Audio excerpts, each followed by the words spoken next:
Assalamualaikum warahmatullahi wabarakatuh, rekan mahasiswa dan warganet yang saya hormati. Pada pertemuan kali ini, saya akan mengajak Anda berbincang mengenai mengenal ranah kerja PR politik. Ini merupakan bagian dari materi kuliah PR politik dan opini publik.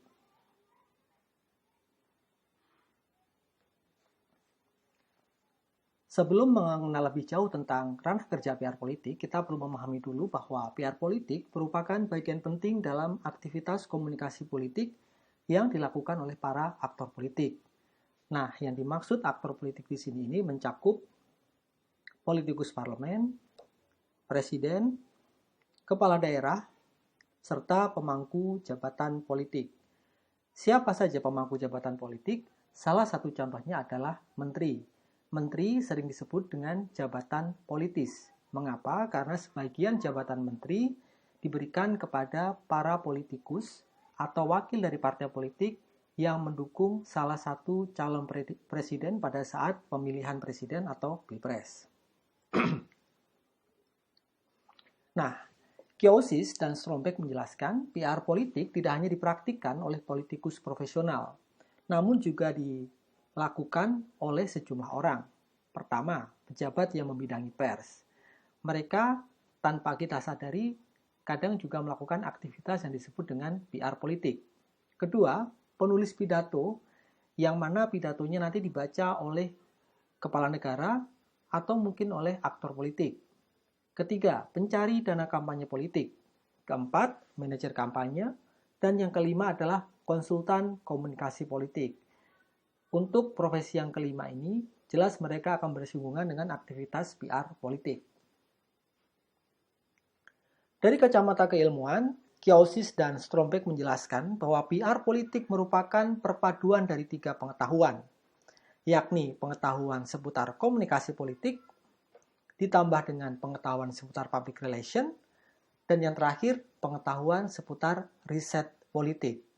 Nah, yang penting untuk Anda ingat adalah praktik PR politik hanya bisa diterapkan di negara demokrasi.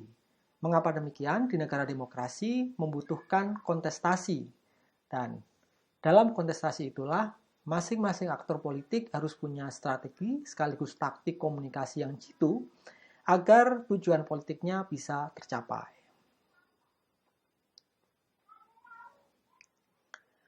Penting juga untuk diingat bahwa PR politik bersinggungan erat dengan pengetahuan atau ilmu seputar komunikasi politik. Jadi secara sederhana bisa dijelaskan bahwa public relation merupakan bagian dari komunikasi politik. Atau dalam bahasa Inggrisnya bisa dikatakan public relation is part of political communication. Mengapa demikian? Kita merujuk pada penjelasan Kosicki dan MacLeod pada 2002 lalu. Kosicki dan MacLeod menjelaskan sistem politik di sebuah negara dipengaruhi oleh pertukaran simbol dan pesan antara aktor dan lembaga politik, masyarakat umum, dan berita yang tersaji di media massa. Nah, kalau kita membicarakan public relation, pasti berkaitan erat dengan media massa. Apa yang tersaji di media massa seringkali merupakan hasil campur tangan dari praktisi public relation.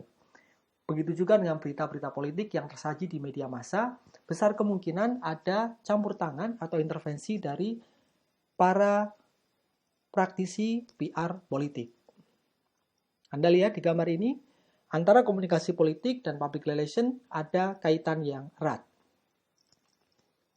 Selanjutnya, kita akan mendefinisikan PR politik.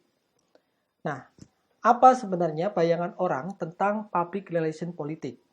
Kalau selama ini bayangan orang tentang public relation lebih sering dikaitkan dengan public relation di perusahaan-perusahaan besar. Nah, sekarang apa sih sebenarnya bayangan orang tentang PR politik?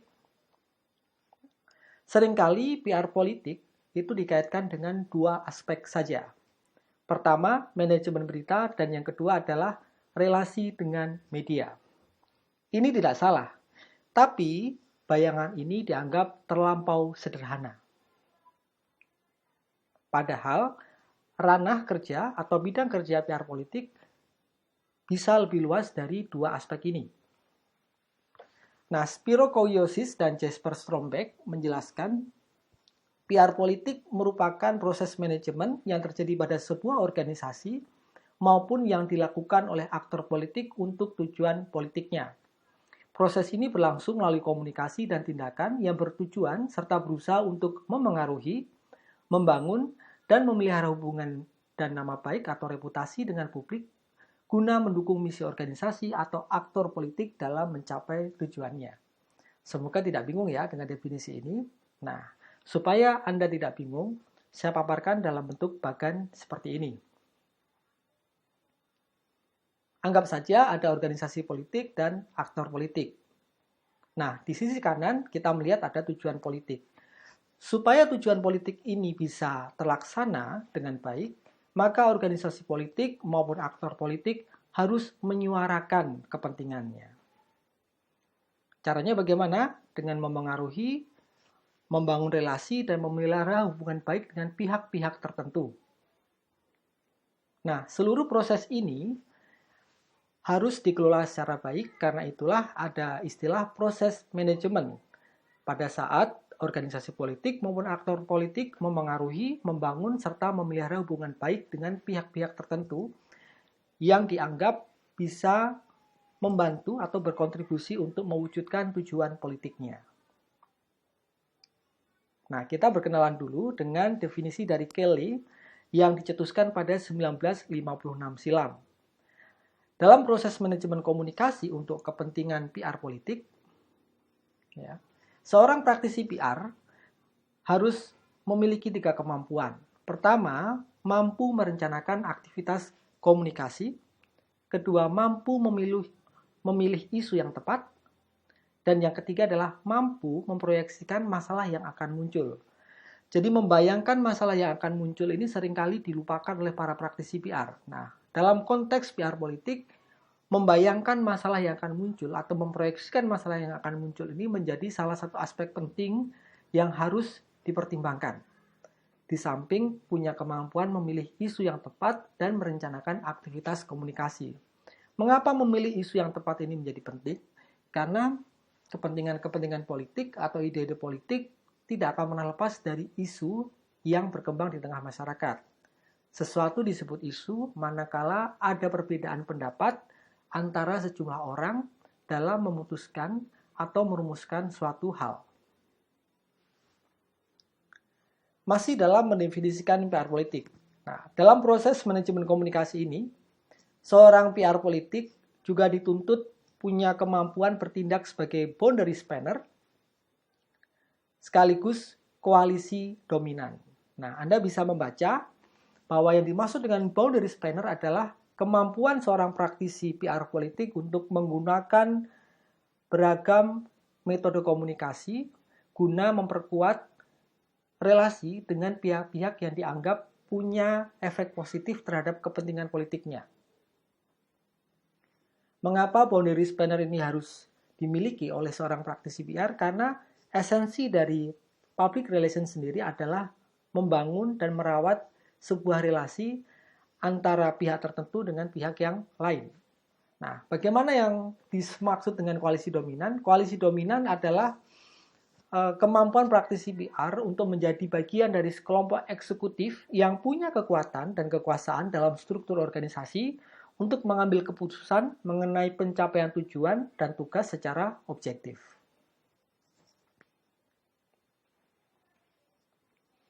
Nah, dalam memahami definisi PR politik ini, ada 2 aspek juga yang perlu kita pahami. Dalam proses manajemen komunikasi, seorang praktisi PR politik harus bisa memadukan 2 kemampuan juga, yakni kemampuan komunikasi dan kemampuan untuk beraksi. Jadi komunikasi dan aksi ini menjadi 2 hal penting yang berjalan beriringan. Bagaimana seorang praktisi PR politik menjalankan komunikasinya? Salah satunya ditampilkan dengan kemampuannya menulis siaran pers, menulis teks pidato, kemudian melayani wawancara media massa. Bagaimana dengan aksinya? Aksinya bisa dalam bentuk misalnya aktif berkomunikasi dengan aktor politik selaku pemilik informasi dan orang yang punya kepentingan terhadap isu-isu tertentu. Yang kedua, menjalin relasi dengan kelompok kepentingan. Dan yang ketiga adalah menyelenggarakan event yang bermuatan politik. Misalnya memberikan santunan, tapi dalam konteks supaya orang mengenal si aktor politik itu sehingga orang memberikan dukungannya kepada si aktor politik. Nah, berikutnya, mendefinisikan organisasi politik. Nah, dalam konteks pilar politik, yang dimaksud organisasi politik tidak hanya dibatasi pada partai politik. Ingat ya. Nah, kantor pemerintah, kelompok kepentingan, lembaga think tank atau lembaga pemikir, LSM, dan perusahaan yang punya kepentingan politik dianggap juga sebagai organisasi politik. Apakah ada perusahaan yang punya kepentingan politik? Banyak. Perusahaan-perusahaan yang punya dampak negatif terhadap lingkungan biasanya adalah perusahaan-perusahaan yang punya kepentingan politik. Begitu juga dengan perusahaan-perusahaan yang punya efek negatif terhadap kesehatan misalnya. Kita ambil contoh perusahaan bir, perusahaan rokok adalah perusahaan-perusahaan yang punya kepentingan politik. Karena besar kemungkinan negara selaku regulator menerbitkan aturan yang bisa membatasi ruang gerak bisnis mereka. Nah, rekan-rekan mahasiswa, sebagai penutup, saya ingin mengajukan satu pertanyaan untuk Anda. Untuk konteks Indonesia, apakah Komisi Pemilihan Umum dan Badan Pengawas Pemilu masuk ke dalam kategori organisasi politik? Saya mohon Anda menuliskan jawaban Anda pada form quiz yang disediakan di e-learning. Dan ingat, jawaban Anda harus berdasarkan referensi ilmiah yang saya sertakan dalam materi ini. Saya tunggu jawaban Anda ya. Wassalamualaikum warahmatullahi wabarakatuh. Saya Wildan Hakim.